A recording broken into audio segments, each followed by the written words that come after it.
ಇದೀಗ ರಾಜ್ಯದ ಪ್ರಮುಖ ಸುದ್ದಿಯನ್ನು ನೋಡೋಣ. ಕರ್ನಾಟಕ ಟಾಪ್ನಲ್ಲಿ ಮಾಟಮಂತ್ರ ಹೆಸರಿನಲ್ಲಿ ಜನರನ್ನ ವಂಚಿಸಿ ತಲೆಮರೆಸಿಕೊಂಡಿದ್ದ ಆರೋಪಿ 31 ವರ್ಷದ ಬಳಿಕ ಲಾಕ್ ಆಗಿದ್ದಾನೆ. ಆರೋಪಿ ಅಕ್ಬರ್ನನ್ನ ಪೊಲೀಸರು ಬಂಧಿಸಿದ್ದಾರೆ. ಈತ 1993ರಲ್ಲಿ ಹರಿಹರ ನಗರದ ಬಜಾರ್ ಮೊಹಲ್ಲಾದ ಮನೆಯೊಂದರಲ್ಲಿ ಪೂಜೆ ಮಾಡ್ತೀನಿ ಅಂತ ಹೇಳಿ 7.650 ಗ್ರಾಂ ಚಿನ್ನ ಕಳ್ಳತನ ಮಾಡಿದ್ದ. ಅಂಬಲಿ ರಾಶಿಗೆ ಮುತ್ತಿನ ಗಿಣಿ ಸಮೃದ್ಧಿ ಆಯ್ತಲೇ ಪರಾಗ್ ಅಂತ ಮೈಲಾರ ಲಿಂಗೇಶ್ವರ ಕಾರಣಿಕ ನುಡಿದಿದೆ.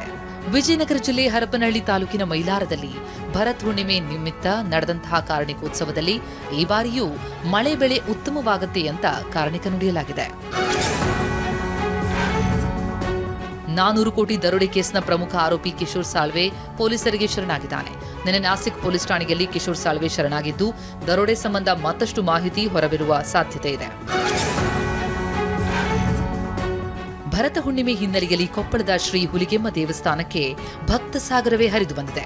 ಭಕ್ತರ ಸಂಖ್ಯೆ ಹೆಚ್ಚಾದ ಹಿನ್ನೆಲೆ ದೇಗುಲದ ಎದುರು ತಳ್ಳಾಟ ನೂಕಾಟವಾಗಿದೆ.